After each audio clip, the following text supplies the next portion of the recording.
அல்லாஹ்வை நேசிப்பது தன்னுடைய ஹவாவுக்கு மாற்றம் செய்வது. இதன் விளைவு என்ன?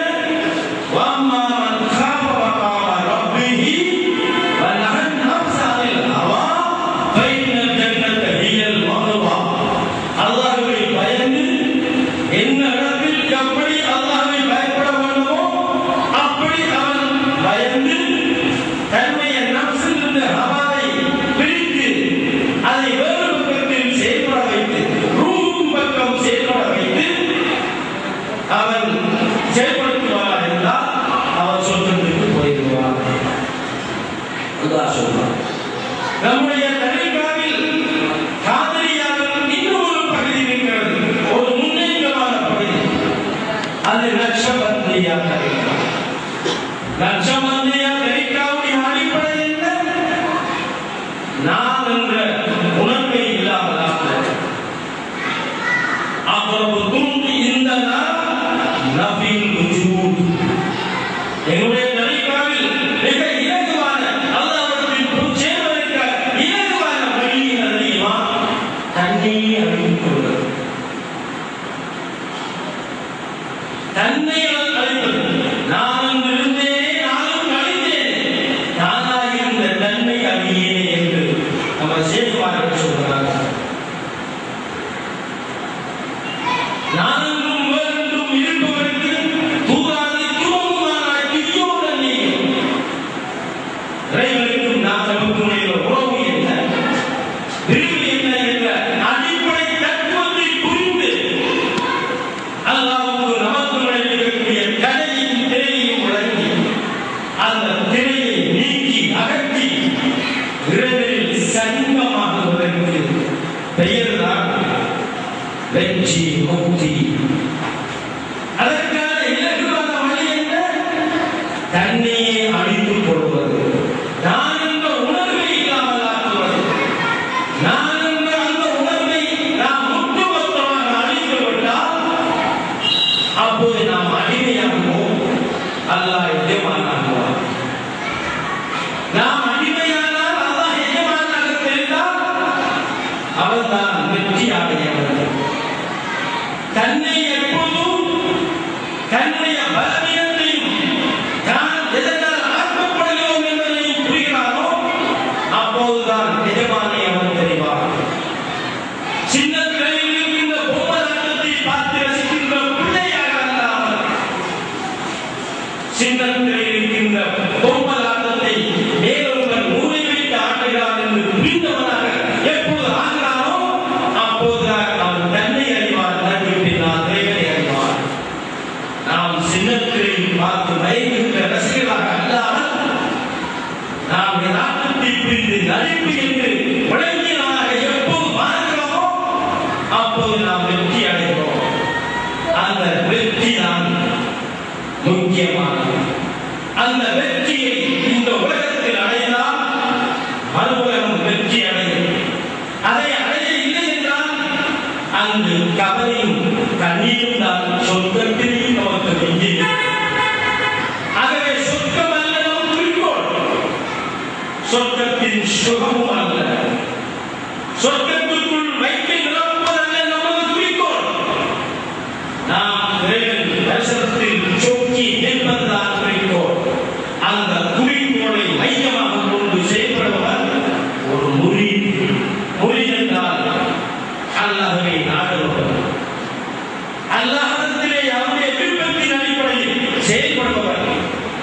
ஆகவே அறிவால், அமலால், உணர்வால், இதயத்தால் எம்மை நாம் பக்குவப்படுத்தி நமது ஷேகுமார்கள் காட்டி தந்த உயிர் படையில் சென்று நாயகம் ஸல்லல்லாஹு அலைஹி வஸல்லமுடைய ஷஃபாஅத்தையும் அவருடைய நெருக்கத்தையும் தரிசனத்தையும் பெற எனக்கும் உங்களுக்கும் அல்லாஹ் தௌஃபீக் செய்வானாக என்று பிரார்த்தித்து கேட்டுக் கொண்டிருந்த உங்களுக்கும் இந்த வழிபாட்டை ஏற்பாடு செய்த சென்னை நேதாஜி நகர் ஹிஸ்புல்லா சபையினருக்கும் நன்றி கூறி விடைபெறுகிறேன். அஸ்ஸலாமு அலைக்கும் வரஹ்மத்துல்லாஹி வபரகாத்துஹு.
அல்லாஹ்வை நாம் தொழுதால் சுகம் எல்லாமே ஓடி வரும்.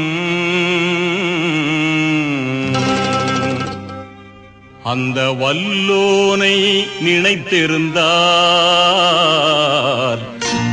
நல்ல வாழ்க்கையும் தேடி வரும். அல்லாஹ்வை நாம் தொழுதால் சுகம் எல்லாமே ஓடி வரும். வல்லோனை நினைத்திருந்தால் நல்ல வாழ்க்கையும் தேடி வரும்.